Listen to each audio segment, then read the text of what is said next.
Hello, everybody, and welcome back to the Distance FOMO podcast. My name is Shaun, and I'm in Dublin, Ireland. This is Imran. He is in Thun, Switzerland, and this is our long distance friendship podcast, episode number 42. And we're going to kick things off like we do every week, where our out of context weekly scenarios. This is the section where me and Imran give each other parts of our week out of context, and the other person has to try and guess what is going on. So, Imran, what is your out of context weekly scenario? Okay, so the baby handler. The baby handler. Did, did you or Nicola hold a baby at some point?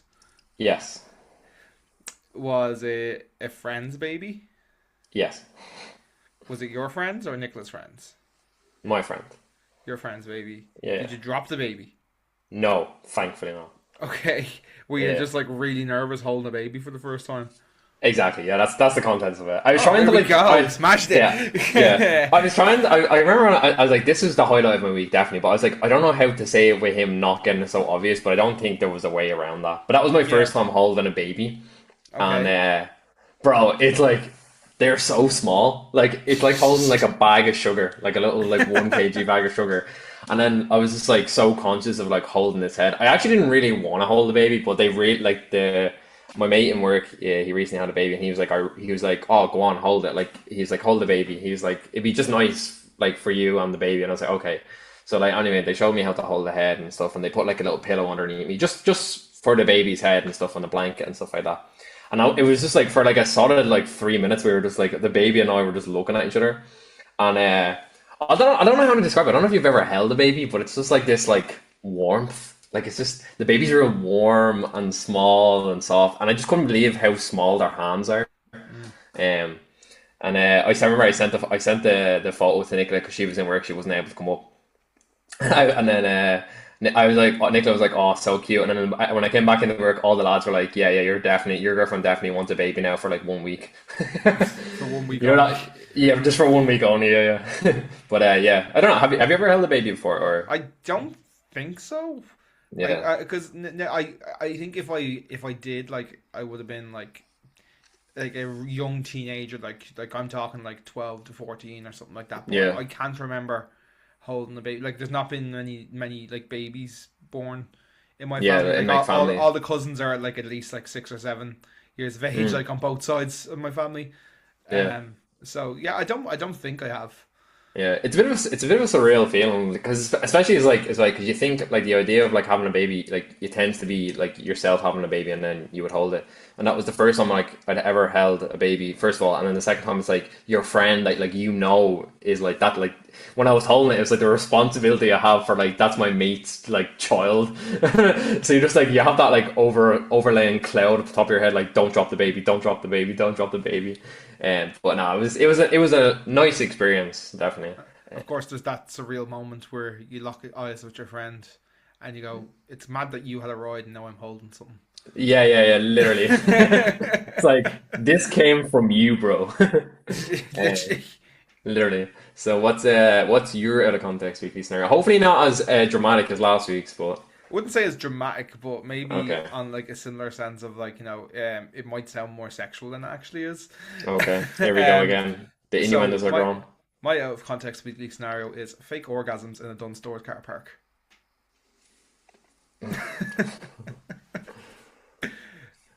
Were you with like one of the lads and you were just messing in the Dunstores car park, just like letting out orgasm noises? No. Okay, you're obviously in the Dunstores car park. Let's put that out there. Yeah, Yes, yeah, yeah. bit obvious. Yeah, Location spot on. yeah. Location spot on. Yeah. This has anything to do with like you shopping? Yes. Yeah, yeah. So, are you with Simone in the car, or you just Yes. pulled in the car? Okay. Is it Yes. like a couple of young lads like just acting the maga and they're like basically moaning and pretending they're having sex? No. No. Was it like anything to do with animals? Or like animals No. doing the business? No, no. Okay. So, Dunstores car park. You're with Simone. You're going to do your shopping and you're hearing fake orgasm noises. Had you clicked into a video? Oh wait, I think I have it. You pulled into the car park, right? Your phone's obviously connected to the car. You're playing some music now. You pulled up, you had the windows open. You clicked into like a video your mate sent you, and then it was just blasting out the window like orgasm noises. No. No, okay. Throw me a bone here. Throw me a bone. So me, I was the one making fake orgasm noises. Okay, so someone on the phone to somebody. No. Why are you making fake orgasm noises in the dumpster, Scarberry? Hmm. And I'm doing it as I'm driving. Is there a song playing on the on like in a song? No. I don't know. It's entirely like due to the environment. There's something about the Dunstores car park that made me want a fake orgasm Where's the dumpster, Scarberry? outside Like Duns. where is it? No, like the location. Like is it Clondalkin. in Clondalk? Okay, so I haven't been to it. Nah. It's not. It's not really like specific. Like it doesn't matter that it's Was there like in. something advertised like Chelsea jersey or like a type of food or like a deal, a food No. deal? Like, No. okay, give me one more guess and then I'll give up. Hmm. Okay. So another one. This might help you a bit more. So the reason for the fake orgasming was due to the circumstances in the car park. Yeah, I'm getting that. I'm just trying to figure out what's in the car park that's making you a fake orgasm. Did you see any of your mates in the car park? No. I just like imagine like I seen you and I was like, oh, it's Imran. Oh. That's something you would do though. That's the thing. All right, last guess. Has it anything to do with like a special offer from Dunn's, like No, something that you crave and you're like, oh yeah. nope. Okay, I give up. I'm on a terrible streak the past the past 3 weeks. I've sucked. Okay, Okay, go on. so the reason I was fake orgasming as we pulled into the Dunstores car park was so me and Simone. The last like 3 or 4 weeks we've been going store shopping has been hell. It's been a fucking nightmare, and it's just because it's coming up to Christmas and the Christmas. shops are getting busier and busier, right? And as I said on the podcast last week, our kitchen cabinet fell off, so we actually couldn't put any of our stuff away until we got that fixed. So we eventually went shopping, but we didn't actually get to go shopping until like 8 o'clock on Saturday night. And the Yeah. reason that I was orgasming, having a fake orgasm, was I pulled into the Dunstores car park and there was like five other cars there, and I was just delighted that we were going to go in and do our shopping, and like there was Oh, okay. nobody in the shop. Like there Okay. was now there was more people in there. Like there was five cars around us, and there was like it's a bigger car park, like but Yeah, like yeah, the yeah, car yeah. park was like you can easily fit like 300 people, and I'd say there was like about 30, 40 cars max Oh, okay, in this whole okay, thing. okay. So like I was Yeah, just like, yeah. oh my god, and like we went in and there was like it was just a breeze. It was an easy shop. The shelves had just been restocked, and I was just very very happy with it. This is Yeah. like peak adult life, you know. It's Okay, so okay, okay, okay, okay. I felt like I was close though, but you, anyway. you were getting like this thing you weren't giving me at and to be like, oh, I you're wasn't getting getting hotter the or colder, context. like The context I wasn't getting yeah, definitely not. you weren't reading into the car park itself enough. Like you were looking for like external things in the car park. That's actually one thing I miss about having the car as well is being able to do a food shop. Like just pull up into the car park and just get your food. I love the food shop, man. I genuinely enjoy doing the food shop every week. But this thing, I hadn't been enjoying it the last like 3 4 weeks. So me and Simone said we're gonna start going like at night. Like this is like I was like this. I don't know if this is like really like cool or really sad that like this is like us in our 20s that we're like, yeah, Saturday night, what are you doing? The big shop. You Yeah. know, because we get like the two of us hate it because there's just kids running around screaming, Mm, and you've got people who are experiencing their first day on planet Earth in that shop. I swear to God, because they're walking around, they're banging their trolleys into you, they're just going, just giving you like a stupid smile after just running over your foot in a ramen in. trolley, you Yeah, know, yeah. and it's like. Yeah, sound. Cheers. Thanks for that movement. Like, yeah, there's just like, no, and there's no concept of like personal space or like, Yeah. in school when they taught you to stay on the left, no concept of that shit going on. People crossing lanes left, right, and centre, jumping over your trolley to try and get their broccoli. I'm not here for any of that carry on. There's obvious things like that in a supermarket. Like it's like you know which way the trolleys go. Like the right hand side primarily is like when you're going to get like your food, you'd be on the right hand side of your trolleys. Like most like in terms of traffic, right? And then on the left hand side, if you're coming up the aisle, you would go the opposite. If you're going up the opposite direction, you would go that way. But like say like if you're going up an aisle and it's like it can fit two trolleys on each side, right? And two trolleys are there, and you're pulling up, and you see the two trolleys coming before you. Would you not just go around the corner and go to the back of it instead of like trying to come on to like ongoing traffic? I know these are like unwritten things that you've like seen in the shop. Like I've Yeah, been in things it's where like a whole family of six are trying to go past the aisle where like six like trolleys are coming towards them, and you're like, mate, what are you doing? Yeah, and just as somebody, like, just to kind of touch on your context, as somebody who fucking hates kids, like, man, Yeah. the little snot rockets are running around the place, and just like I'm just trying to buy chicken fillets, man. Get out of my face. Like, don't, what are you getting up my grill for? You know, like, please back off. I never understood why people voluntarily bring their kids to do a field shop. I mean, I understand like if you've no one to mind the kid and you have to bring them Mm. with you, but like I never understand like if you have someone in the house that can mind the child for like an hour, would you not just go do the food shop to get it done in 40 minutes and just head home? I don't know, I don't understand that, but Yeah, anyway.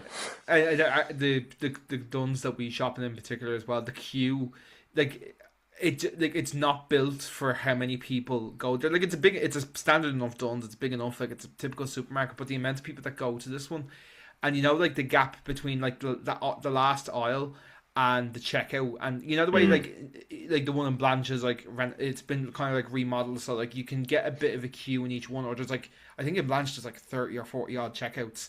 There's like mm, 12 in the one in Clondalkin, and the distance from like the checkout to the aisle is, I'd say, two trolleys width. So you've yeah. got people packed, like you've literally got people queuing up an entire aisle. Like, we looked on one of the aisles. I think it was the aisle where like all the dog stuff was, and there was just a queue in that aisle for one till.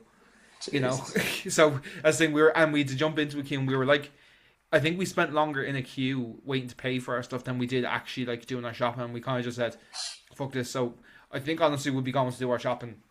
Like, I think we said this week we're going to try and do it on Sunday night and just see how it goes, I don't because it blame was you. great. It was such an like. See, I don't know if this like makes me like, this just shows like where my life is at right now. It's like, honestly, I had such a nice time doing the weekly shop, and it was just nice and quiet. You know. It's such a peak performance thing as well when you like come home to like a full fridge that's just stacked up. Yeah, It's yeah. very like pleasing as an adult. I don't Oh know yeah, no, why. I'm fully like one of those like people that, I don't know if you've seen like the TikToks or the Instagram reels in your case, where like it's like people restocking their like home inventory. Like, I do that when we Yeah, get home from the shop. Like our bags of crisps, I'll open up the multi pack and stack them all accordingly and have them arranged by color, and like I'll organize them by the dates and all. Like, I'm that OCD autism kind of I level. don't. Like, I don't know if you've been seeing the video that's been going around on TikTok and Instagram recently of like DJ Khaled showing off his like freezer. I don't know if it came up on your phone at all, but I haven't seen basically it. this guy has like one of them like American. He's like a producer or whatever, but he like opens his like freezer and it's like organized to bits of like all ice cream. He's like an ice cream obsessive, but like it has like every single Ben and Jerry's, like every single Biscoff, every single ice pops. And I was like watching that, I was like, this guy is locked in with Yeah. his stack ability. I'm sure like he probably paid someone to do it for him, but I was still impressed. Like I was like, this is really satisfying. No, I love that. I really do. Yeah, my OCD is like happy that he does that. Yeah, there's just something like, so, yeah, there's just something that like, for me, it's like in the week, it's like I just like to know where shit is, and like I don't like, I really Yeah, hate like wasting food and stuff as yeah, well. Like, same, so like, you know, same. I'm always very conscious of like getting the old stuff to the front and getting it used. Like, you know, Yeah, just yeah. trying to. That was another great thing about shopping so late at night, because like all of the, you know, the way like in the shops, like they'll put the stuff that's about to expire at the front, like, you know, so Mm. everyone's already taken all those, and it's all the fresh stuff that's after going up. You Yeah, know, because yeah, like yeah, I yeah. was looking at the one of my gym meals that I get is like some NutriPower brand, which is like some other equivalent to Fit Foods, and like I really like one of their curries, and like I'm always looking at them every week, and it's always got like 5 days in them. And when you're doing the shopping this Saturday, and sometimes you might not eat this until for Thursday or Friday, like, you know, I'm always like locked in. And then like I looked on the ones on Saturday night, and there was like 9 days, and I was like, happy days, love it, love it. The middle-aged women are loving this fucking Oh yeah, no, I food am, shop talk. man, I am a fucking domestic goddess. Let me just tell you Yeah, that now. yeah, yeah. I can see you in a little apron. I have an apron.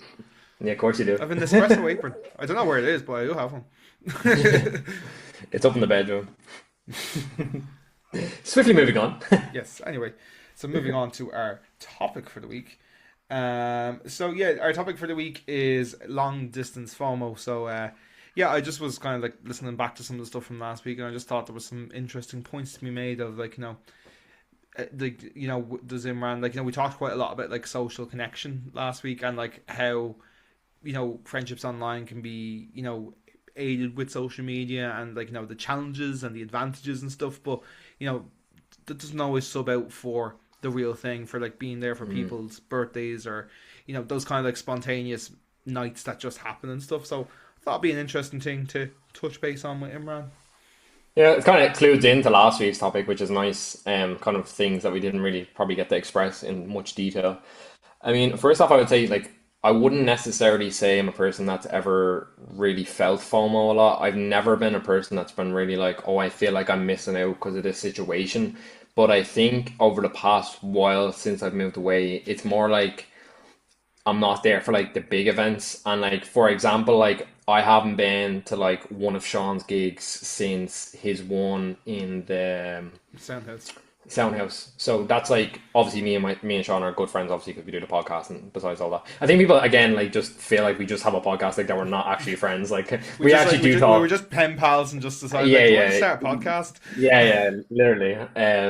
So like stuff like that, like of course, like me watching Shaun's career like over the past 4 to 5, 6 years, it's been going like this. So like of for me, like stuff like going to see like a headline show for him would be nice. And then like besides that, it's more like family events. I probably feel like oh, I missed out on that much. But for me personally, I'm not a person who generally feels FOMO, but I can understand why people do feel the idea of missing out on big events while living abroad, especially like when I talk to people that maybe have like nieces and nephews and are missing their birthdays and like missing them growing up. I feel like they probably feel that a lot more. It's just like in my family and friend situations, like I don't have many friends that are in the process of like getting married or kids yet. But I feel like if them big events were happening, I'd definitely be feeling it. Does that make sense? Yeah, for More for sure. me, yeah, for me personally, like I mean, I don't probably mention it enough in the podcast, but like I miss Bruno a lot, and like I know now that he's like in the later years of his like doggy life, and that I won't get to see him as much. Like I only get to see him when I come back to Ireland. So like for me, that probably be my biggest thing that I notice. Does it ever How do like come you feel across about you? This might sound like really crude. You don't have to answer this, but like, does it ever like come across your minds that like the number of times you might ever see Bruno are like numbered? And sorry if that? that like Yeah, seems like a really no, crude no, no. question. It's it's true. I think we talked about this actually off camera not that long ago, like about 3 weeks ago when we did like the topic about the importance of dogs. That was the name of the episode. But we talked off topic about that. And it's like the realization is like every time I'm at home, I'm only gonna see him maybe twice, 3 times a year. And that's like kind of weird because I'm trying to holding on to grips of like our relationship of when we lived together, where like now he still notices me. Like it might take him like a couple of minutes to realize who I am again because he's like, oh, a lot of that is probably to do with smell because I lived in the house with him for so Of long, you know. course. But I mean, it's weird to see him like look older or like maybe not move as much or like not as enough energy than he did like compared to 2 to 3 years ago. And then it's like, am I holding on to memories of Bruno and stuff like that? So yeah, like it's weird because I feel like the relationship that I had with him is definitely hindered, but I think I'm glad that I didn't decide to, ask Larry to move Bruno to Switzerland with me because that's something like I could have done as like a selfish act. Like I could have been like, look, it's both of our dogs. I think that this would be a good thing for him to move with me. And like we kind of, I don't know if you've mentioned it before, but like our situation when we moved to Switzerland wasn't the best for Bruno. So I thought that would have been selfish of me to bring him with me. And I'm glad that I didn't decide to bring him with me. Because as well like you don't take into consideration like the healthcare unit for dogs as well, like a lot of it's very easy in Ireland where if you live like locally enough to like your local vet, it's easy for him to go there and he's used to the people that work there and it's like a routine checkup yearly. I feel like it's unfair of me and like very selfish of me to like take him and put him into a situation where he doesn't know the vet, they're not speaking English to him. I know like dogs maybe mightn't pick up with that as much, but it's more like the routine. I feel like if you're kind of like disrupting his routine, it can be hard on the dog. Yeah, it's just especially because like of Bruno's age as well. It's not like Bruno's a puppy as well. No, Like I think no. maybe if he was like a year or two old, like I would have Yeah, been like, oh yeah, fair enough. Like yeah, but fair. Yeah, the fact that like Bruno's like what 12, 13 now, yeah. He's or around. He's coming up to that now. He's probably like 11, around 10, 11. yeah, like it wouldn't have been fair on him, especially No. and like stuff like that, like you said, like where he's like comfortable in his environment now, and to like kind of like up his life, and even for you, like if something did happen Mm, suddenly, like say he just like something happened to him, like he cut his tail or something like that, or so like random, like he just gets sick randomly, like and you had to go to a vet, and the closest vet just didn't have, like that was open, didn't speak English, like stuff like that mm, that you have to consider with that mm. type of thing, like. How do you feel like on the other side of like FOMO with like friends that live abroad? I can like you can use me as an example, but I know you have a couple of friends that live abroad as well. Yeah, like it's like I and like this kind of like touches on like the stuff we talked a bit about like last week. Like it's really cool to like see people posting about their new lives and like the things that they get to see. Like especially like people in Australia, who are like down there and they're posting like photos of like the Sydney Out Harbour and the back. Opera House and the like like it all just like the natural wildlife and stuff out there.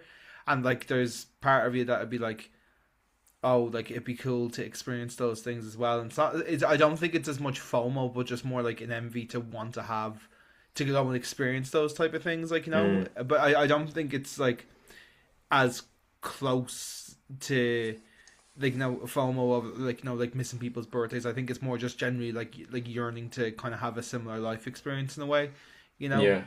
I think Um, there's a misinterpretation with envy as well. Like I think some people mainly take that in a bad way, but essentially I feel like it's more like, oh, I wish I could experience this with that person, that kind of mm, thing. Like it'd be yeah, like, for example, like like me and you used to go to gigs together a lot. So like if I see you at a gig of like a band I like, I'm like envious of you, but more envious that like, oh, I wish I could have been there with you rather than I'm yeah, envious for that sure. you're there. Yeah.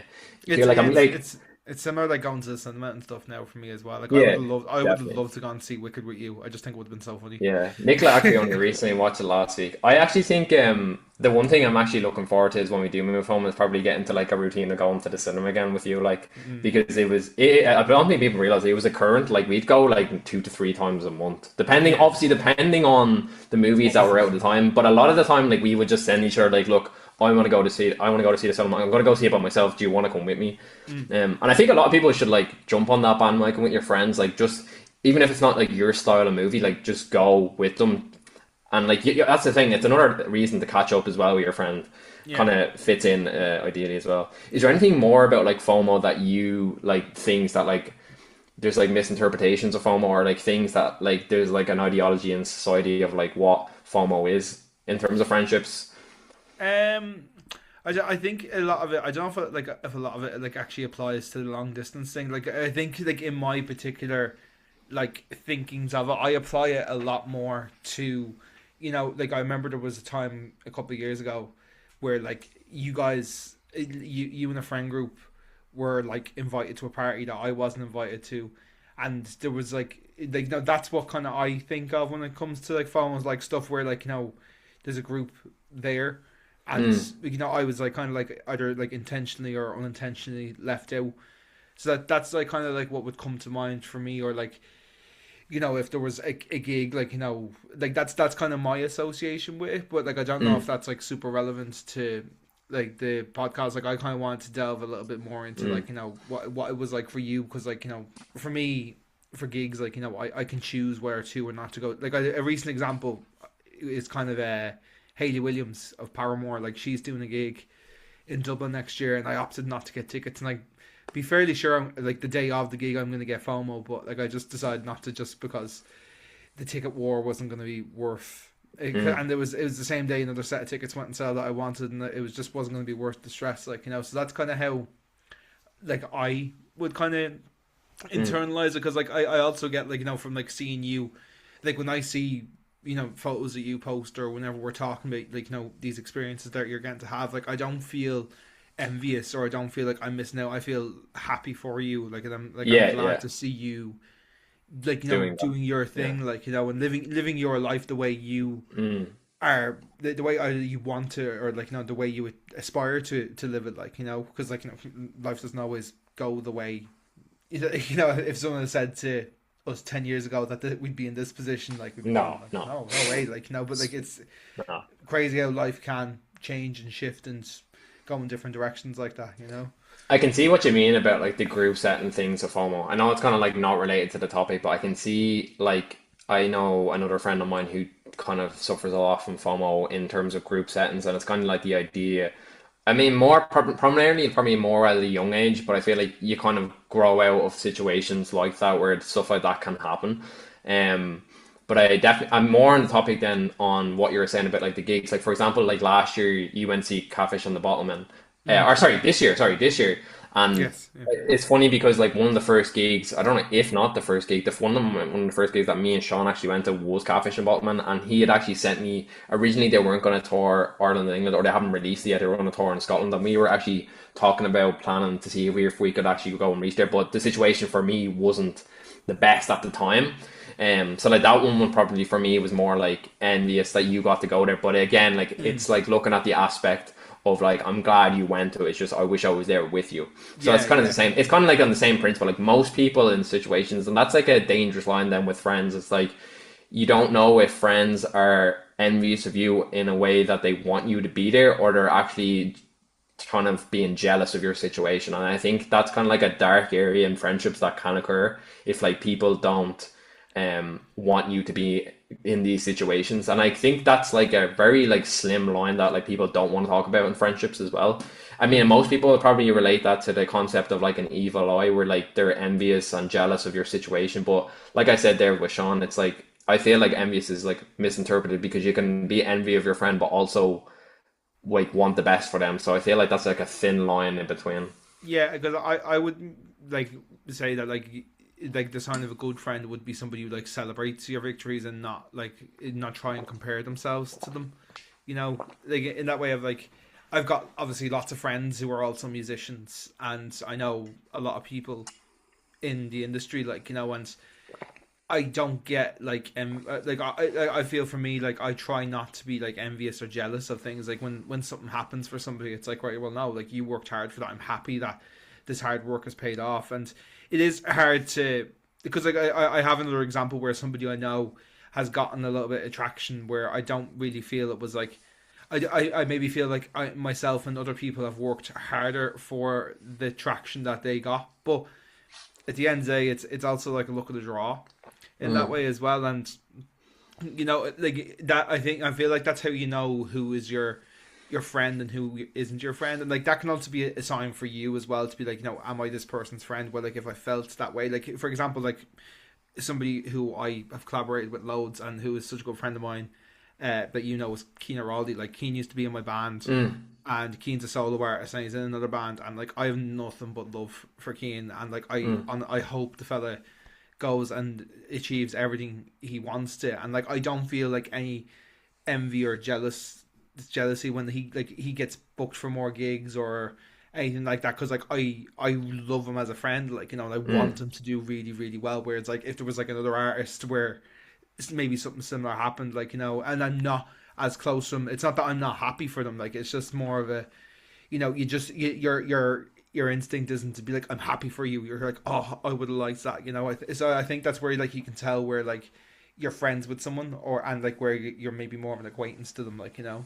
Yeah, definitely. And I think as well, like in kind of like your line of passion with like the music industry as well, I feel like it should be more of like a uplifting people like that are growing, because especially in Ireland as well, like the community is maybe not as worldwide as people like that have an audience in the States, where it might be a bit more accessible to them. It's because like there's this ideology of Ireland is like such a small island. So I feel like in your line of work specific, or your line of passion specifically, it's like it should be a betterment of like all the artists upbringing themselves together. And I feel Mm. like there is like a slim line there for people that like can find jealousy in it, because some people kind of relate this kind of game to like it can be competitive.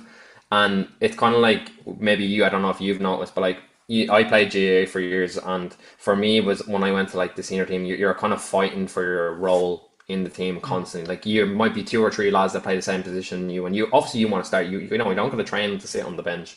Like no one wants that.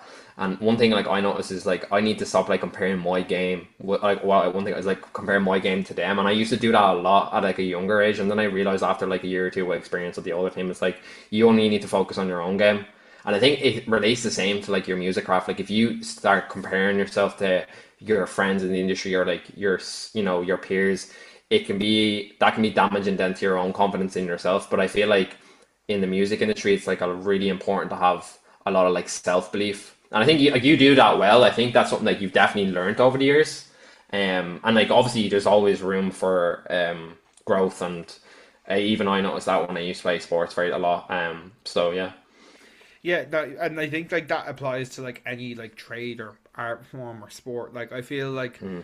you can compare yourself, but nobody is you, you know, and you can have strengths and weaknesses, but at the end of the day, like, you know, like I've got plenty of friends who I would say, Jesus Christ, they're much better guitar players than me, and like I know I'm not a good guitar player. Like I know for a fact I am, and it's why, like I was talking to Imran before we start recording, like and you may have seen on my stories, we're recording new music at the moment, and like it's when it comes to guitar stuff, like I'm very much like, guys, I'm gonna, for the betterment of the project and for the betterment of the music, like I need to take the step back and, you know, let our guitar player Paul take the lead on this, like, you know, because he's a much better guitar player than me. But then on hindsight, then, you know, I know where my strengths are, and there's loads of reasons for that. Like, you know, like there's reasons that I'm more confident. Like I would consider myself quite a confident like MC or host, or,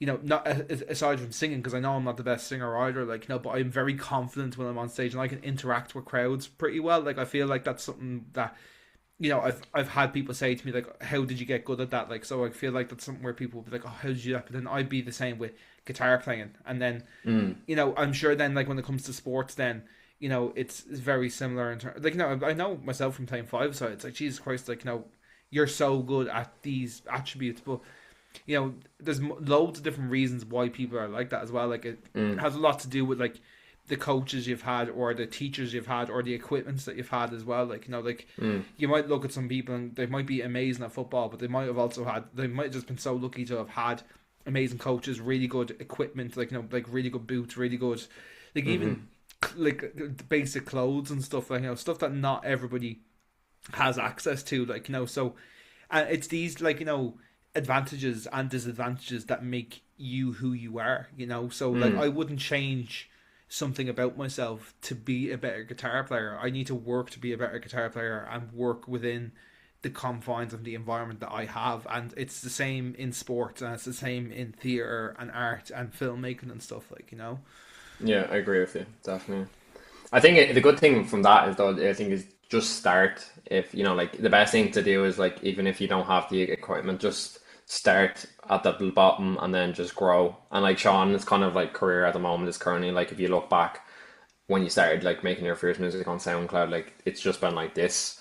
In He's my pointing opinion, up, anyway, by from the way. watching He's it. not You're pointing pointing up, down. yeah, yeah. Sorry, For I any of the audio forget. listeners out there. Sometimes I forget that it's that this is being released on Spotify and Apple Music. So, my apologies. Yes, I was pointing up. Yeah, It's going that way. yeah.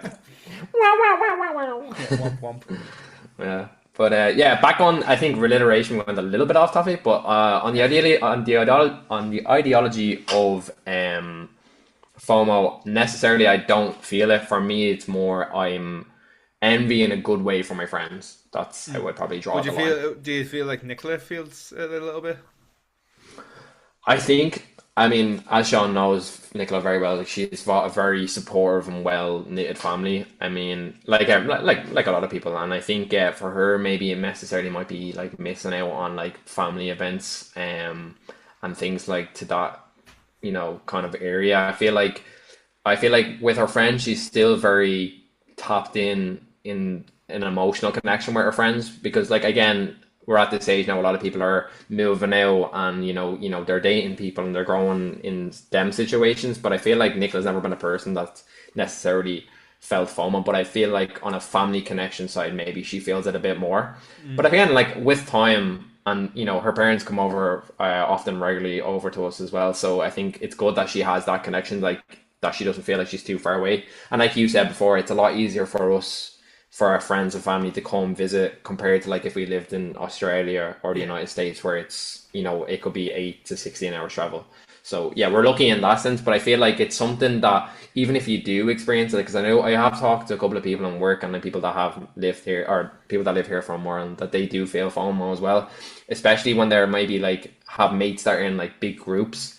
And that's like me and you kind of talked about before as well. Like at a younger age, you tend to be friends with people that are in groups, and then as you get older, then kind of like you kind of change direction. You might be friends with individually people that maybe were in the group, or like other people that you knew from school, or essentially like that. So yeah, I feel like FOMO is definitely a thing that you definitely can feel while you're living abroad, but I feel it really depends on the person, in my opinion anyway.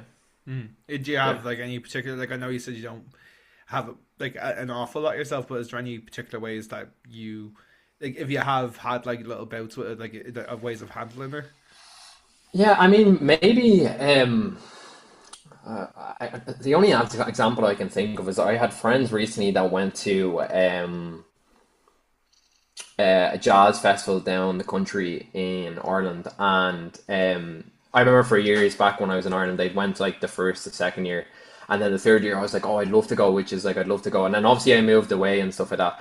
And when they went there this year, and they were sending me videos of like the Amy Winehouse song I loved, and like that was nice, but that was more like a little bit. I was feeling a little bit of FOMO because it was like, oh, when you say a plan with a friend and then it doesn't go through. It's kind of like that thing, like making out with the group chat.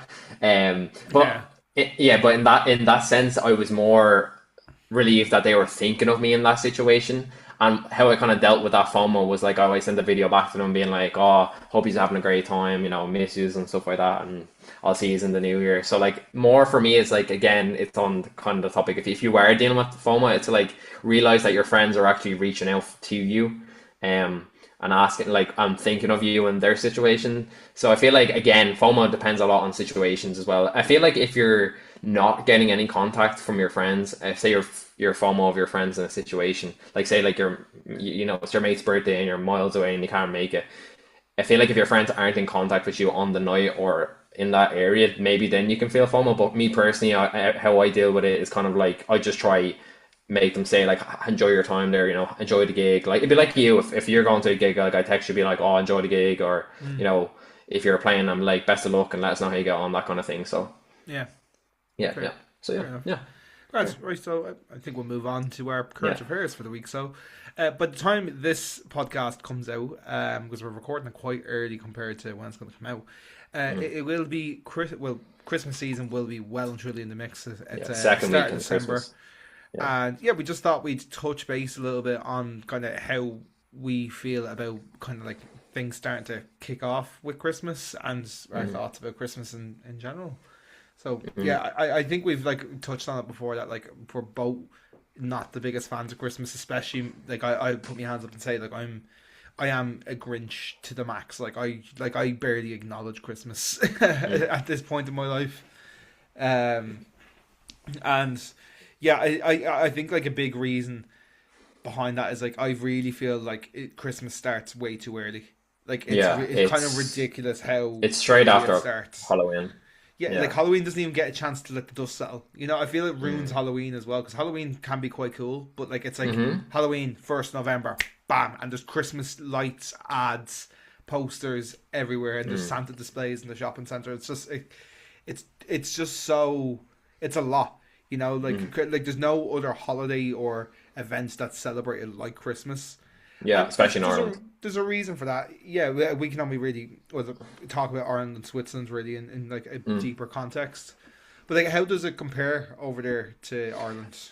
It's not as big. It was the same with Halloween. And actually, interesting fact, they actually celebrate on the 24th here. They have Christmas, they celebrate their Christmas on the 24th, and then the 25th, then they kind of like kind of disperse again. Like essentially like, like if people are coming down the country, they celebrate on Christmas Day, and then on Stephen's Day back at home, most people go to the pub or they go over to the aunties and uncles that they haven't seen and have a meal there. It's kind of like 3 days. Christmas Eve, Christmas Day, Stephen's Day back in Ireland is like kind of like the same day over and over again. Yeah.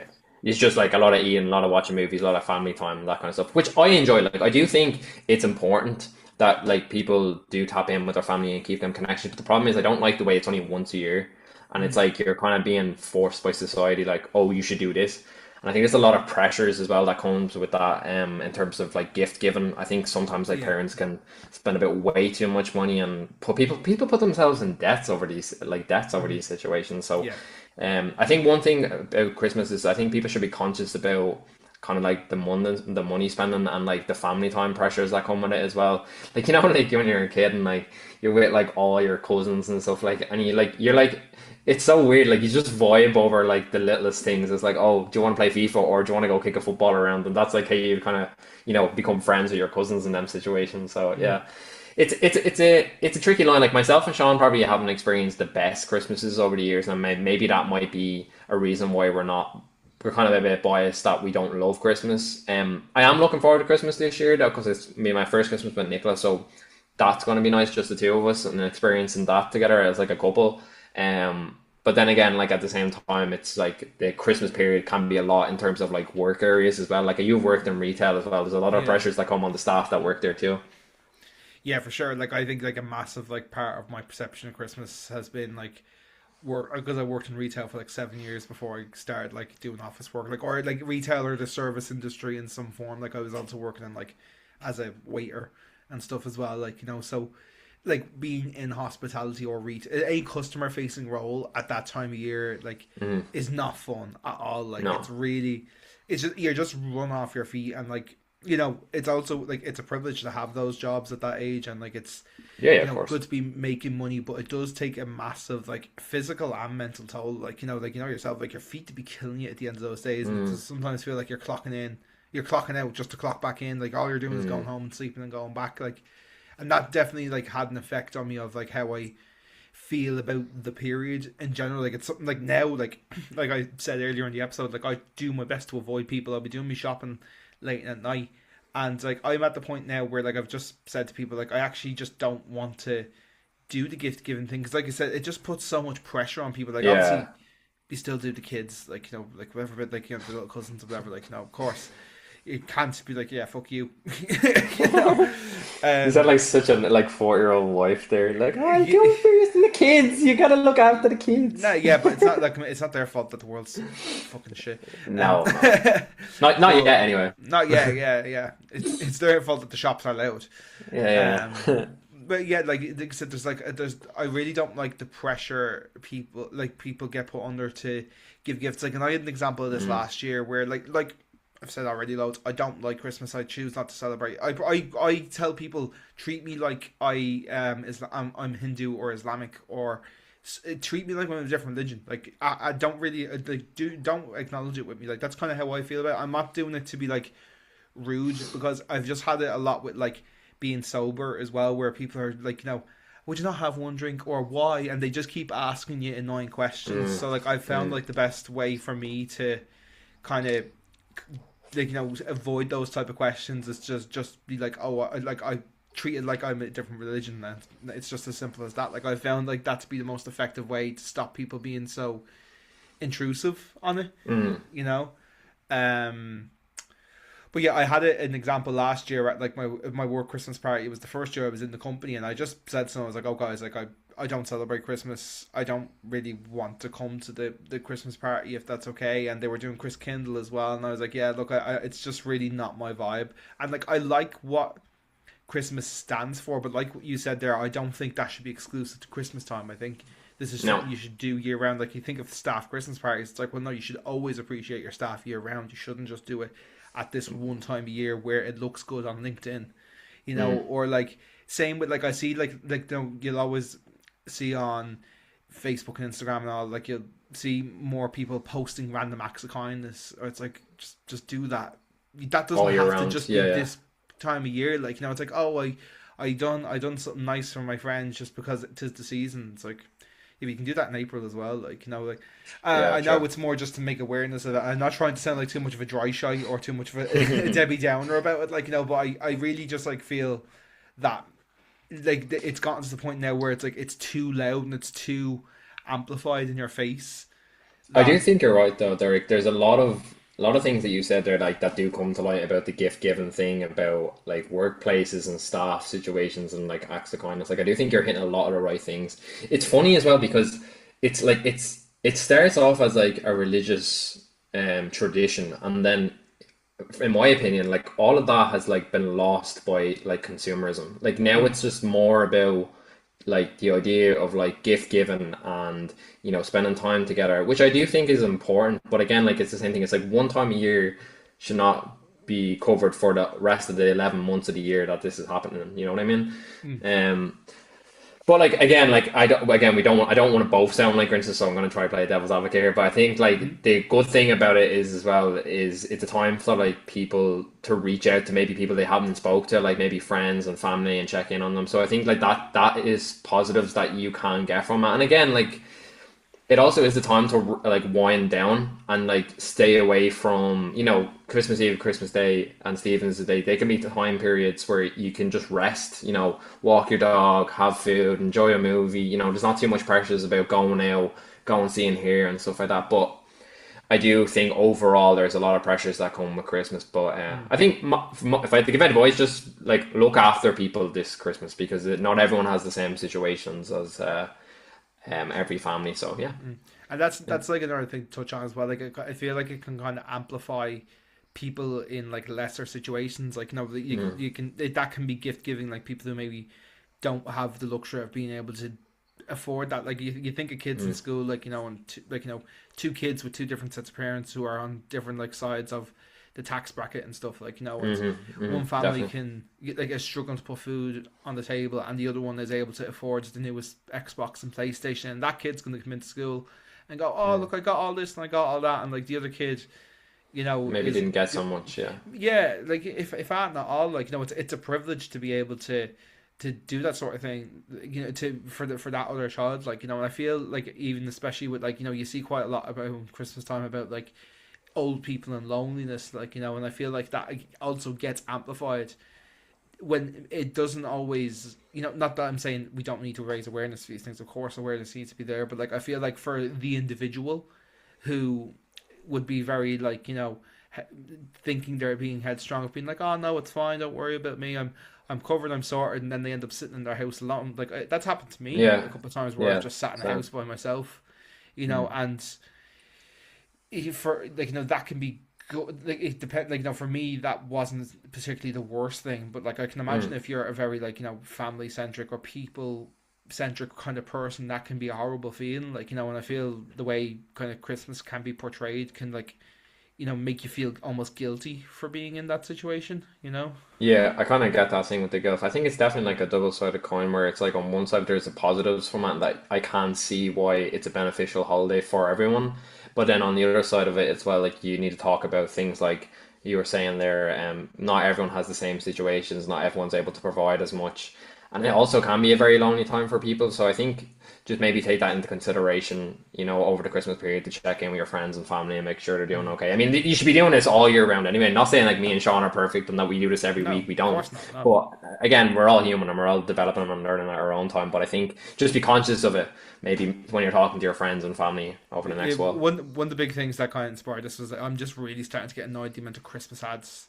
Like in Yeah. particular, man, the Christmas ads are like like like as I said, I shop in Dunn's. If I see one more Dunn Stores Christmas ad with the fucking Jolly Bells in the background, I'm gonna fucking snap. Like it's just the advertising it starts way too early. I'm firmly of the belief that your tree, if you want to put up a tree, put it up 2 weeks before and have it down the week after. Yeah. That's how like you wouldn't do that for someone's birthday, or you wouldn't do it for like Paddy's Day or Easter. You wouldn't have ads and decorations up for months or weeks on end. Like there's somebody who had their Christmas decorations up. Those houses that dress themselves up like they're fucking doing Carnival in Brazil or something like that. Someone that had their house done up like that in September before the clocks Yeah, yeah, yeah, yeah. even whisper that change, and before it was even dark, before 9 o'clock, somebody had their Christmas display up. You know what? This is weird, right? Kind of off topic because it came to my mind yesterday, right? I think a prediction of a trend could be on TikTok over the next while is people leaving their Christmas tree up the whole year. Like I can see this being a thing. I don't know why. My auntie Like I done that just one year. I think yeah, it was yeah. I don't last know year or the why. year before. And she like decorated it for each occasion. So like Valentine's Day she put loads of hearts on it and put like red Yeah, ribbons, and Easter she put Easter eggs all over it and stuff. yeah, I mean, it's a bit mad, but like I can see why people do it, but my opinion is a bit crazy. yeah, I wouldn't do it. And No, I was looking at my auntie being like, right, well, enjoy. enjoy. You enjoy yourself now. You do your thing. Just Yeah, I know I come across like a negative bastard saying all that. I'm very aware of it. It's just yeah. it's not my. But on the contrary, best day of the year is Stephen's Day. Stephen's Day is the fucking best day of the year, and there's no debating it. Football, Stephen's Day is class. football. But Also, we're also not talking about the feast, the Christmas dinner, lads. That's the best thing, in my opinion. Anyway, I love an roast, an after hefty Christmas roast where the plate is full of food and you sit there and you unbutton your belt after the first plate and you say, "Oh, go on, you know what? I might have a little small second plate," and then you have the second plate and you're like, "Jesus Christ!" You had about three babies after getting pregnant. Mm. But yeah, Yeah, but the thing why I love Stephen's Day so much is just because like all the pressure is gone. You know, yeah, yeah. all We're it's after like the period. a lot of tension builds up over Christmas, and like this can just like be internal. This doesn't have to be like with people, like but I feel like the pressure of it can really build up. And Stephen's Day is always just. It's Yeah. always the day where people are like because I haven't done this for years like but I see people like get brand new clothes for Christmas Day, like they treat it like it's a night out, like they get the new clothes and they press their clothes and they do the dinner's all done up and it's all fancy, and like these are nice things. Like with Stephen's Day is just the total opposite, where people are like lounging around in their pajamas, you're having a sandwich for dinner or you're having the Oh, leftovers, like it's chicken like. stuffing. And then you've also got the football, which is a very welcome addition as well. And Yes, like I sir. always found Stephen's Day to be a lot more cozy and relaxed. Like I love Stephen's Day is top 5 days a year, every year, always. It's a very laid back day, I don't which is know nice. what it is about Stephen's Day, but it gives Into the Spider Verse. I feel like that's like the perfect day of the year to watch Into the Spider Verse. I'm down for that always, always. It's like after the fifth family fight on Christmas Day, no fighting on Stephen's Day. It's like Yeah, that scene in Peaky Blinders, no fighting, no no fucking fighting. fighting. Yeah. Uh, but anyway, swiftly moving on again. Hope you all enjoyed our segment there of Christmas, and Sean will bring us into our final segment of the podcast. Okay. Anyway, Okay, so yeah, we that are. was his Oh yeah. cue, but he didn't cop on. No, Yeah, I did cop on, but I just forgot that. Like I always do the whole, yeah. introduction to the segment. I forgot about that. Yeah, okay. Anyway, guys, We it's could time. edit this for free people, but we don't. No, but you know what? We like to do it raw. Raw dog. We also like to just do the podcast in one take. But anyway, Yes. so yeah, guys, we are moving on to your distance dilemmas. So this is the part of the show where you guys have sent us in your dilemmas. Imran has taken those inputs. Probably isn't the best word to use in this, but he's taken your dilemmas and he has reworded them. He has put them into a list. He shuffled them around. So we have this here, and it's totally anonymous. We have no idea who sent this in. If you would like to send in your own distance dilemma or your own life dilemma, you can DM us on Instagram. You can send us a voice note. You can email us at thedistancedilemma@gmail.com. Like I said before, it's totally anonymous. We don't know who this person is. Don't know if you're a boy or girl. Don't know if you're gay or straight. Don't know if you like pineapple on your pizza or not. And we Or to don't wear a judge. headscarf. Yeah. Touching that, that's not a racism, right? This is Last last week's week's episode, episode. guys. Last Last week's week's episode. episode, right? It's not a racism. Okay. Anyway, so I'm gonna let Imran kick things off and read out the first of the dilemmas that was sent in by you guys. Perfect. So, the first dilemma. I'm in a long distance relationship and lately the effort feels one sided. I love them, but I'm starting to wonder if love is enough. How do you know when to let go? And I think you should speak first for this because you are a person out of both of us that have experienced kind of not long distance, but maybe the furthest away in a relationship. So I'll let you go first. Yeah. Now, when Imran says that, like, it was just the opposite side of Dublin, and neither of us could Yeah, yeah, drive. yeah. So Well, we I would, weren't yeah, like yeah, different. yeah, We weren't yeah, like in different counties even, like, but if yeah. before But me like, and I was a Simone. 12-minute walk to Nicola, so it was a bit different. You know what I mean? Yeah. Yeah, So like for me and Simone, we had to basically we'd still see each other twice a week, like but it basically was really hard for us to go to each other's houses because neither of us drive. It's gas 20-minute drive from our houses, right? Like if one of us got a taxi or if one of our parents dropped either of us home or my grandparents dropped her home, right? Like that's a 20-minute drive. But to do it on public transport, it would take about 2 to 2.5 hours to do because it was a bus into town. There was no direct bus, so you had to get a bus into town and then a bus out to Ballyfermot or Blanche, whoever was going to who. So we spent like a lot of our relationship in Dublin city centre because that was just the middle point for the two of us. Like, and Simone was working in town for a long time, so I would just meet her after work, or it was just always like the midpoint. So it's tough now. It's not long distance in the same sense of like I don't know if this person is like living in a different country or living on like opposite ends of a country. Um, you say you love them, but is love enough? Like, from the wording of this, I'm kind of getting the vibe that you know if you love something or someone, I feel loved by Simone, and I've never not felt loved by Simone, whether we live together or when we've not lived together. Maybe the first time we met each other I didn't feel love because that would have been a bit too much. But from the third or fourth date onwards, had her in the bag, lads, had her in the bag.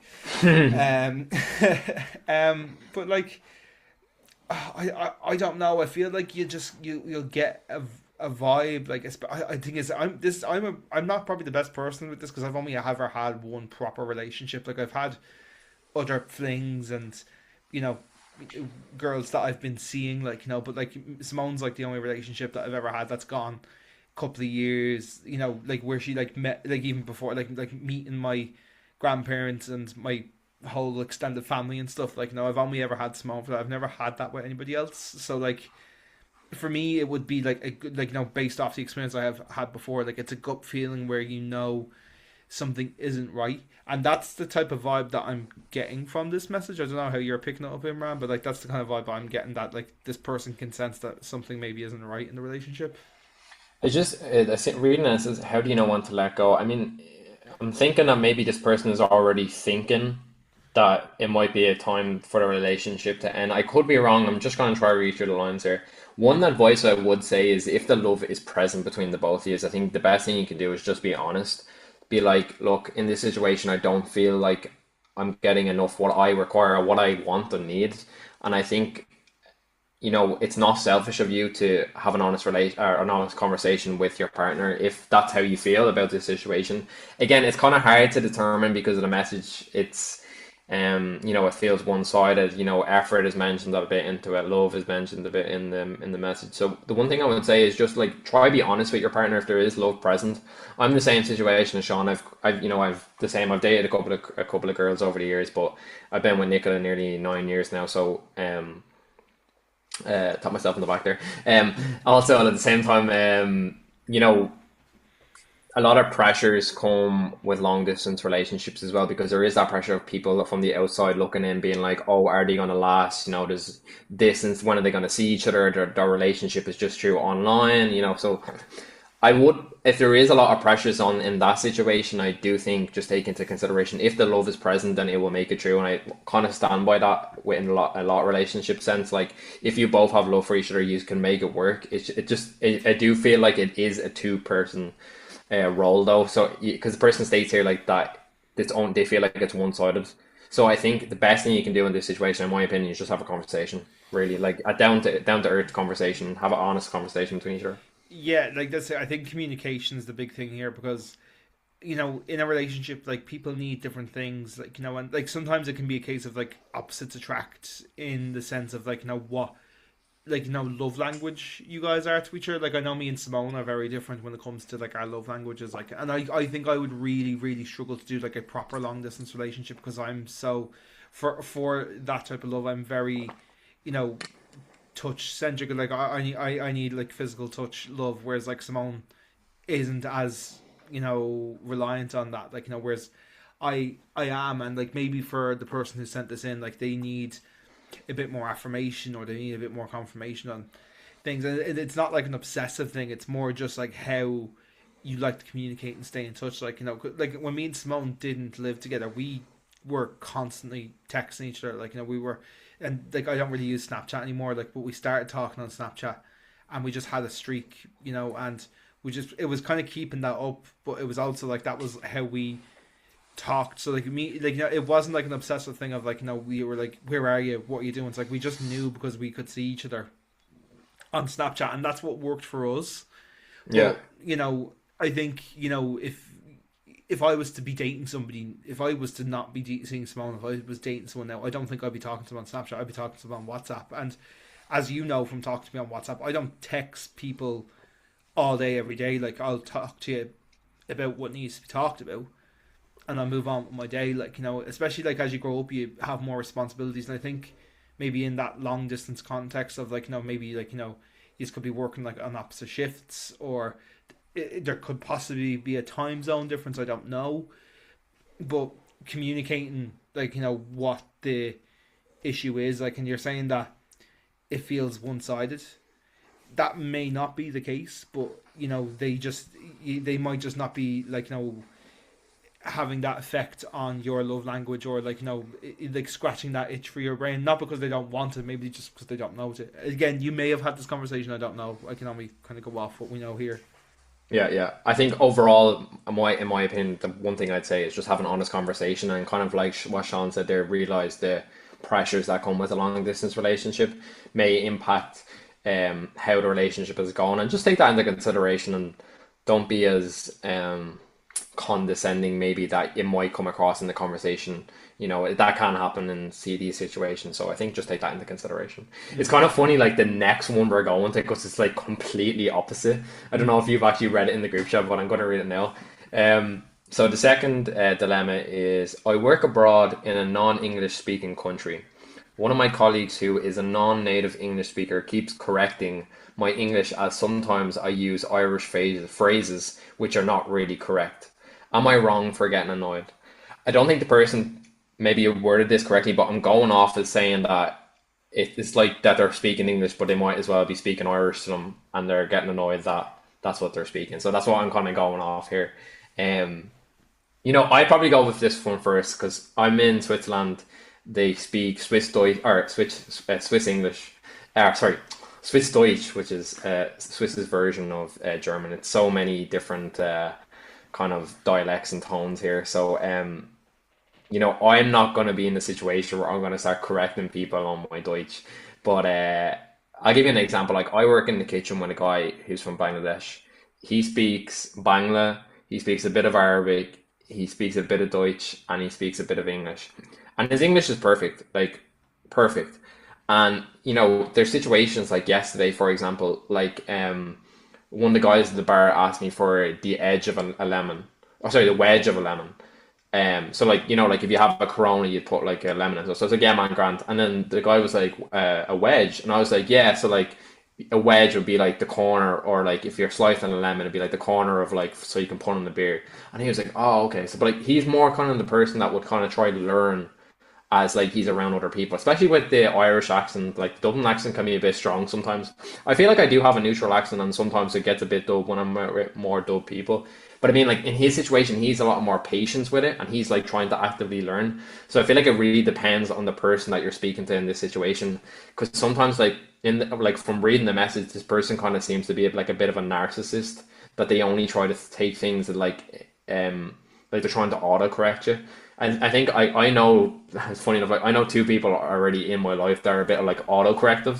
I let it slide because it doesn't bother me much, but I can see why you get annoyed. So one thing I would say is, again, maybe if it's really, really, really bothering you and it's affecting your work, and maybe like say it to them, be like, look, you don't speak the language as well as I do. I think you're being a bit narcissistic. Again, it depends how you say it as well. Like, you don't want to come across and start an argument at work, but like maybe just mention it if it's annoying you. I don't know if you have anything to want to say on that. Yeah, like I think you're definitely in the right to be annoyed. Like that would Yeah, annoy me as well. yeah, Like that's like I think first and foremost, are you in the wrong for getting annoyed? No, you're not. Like no, so valid. Like I yeah, said, I valid think feelings. it's a dialect thing. Like even like we've gone, I've gone to England, and they don't understand how I say some things, or likewise, like I've gone over and like you only have to look at the likes of there's some regions in Scotland where it's really hard to understand what they're saying, and Hmm. Newcastle would be another region in England where like it can be quite hard to understand what they're saying, but it's just accents and dialects and things being a little bit different. And I think it's I don't know, I wouldn't use the word narcissistic. I would say it's a bit obnoxious, I think is a better Yeah, word to obnoxious. I use. think I was a bit strong using the narcissistic word, but yeah, I Yeah, understand what you're saying. I think obnoxious is a better word, like Mm. because I get like from the person who's like English isn't their first language, they're trying to like learn, and it can maybe be a bit of a distraction when you drop words in that like don't like they don't translate or they don't seem correct. Like, but that's also what makes language language. It's how you can tell. Like it's how you can tell I'm from Dublin, and it's how I can tell you can tell someone's from Blanche, or even different like suburbs in Dublin and stuff like yeah, for me, like I just think it's really obnoxious of the person to do it.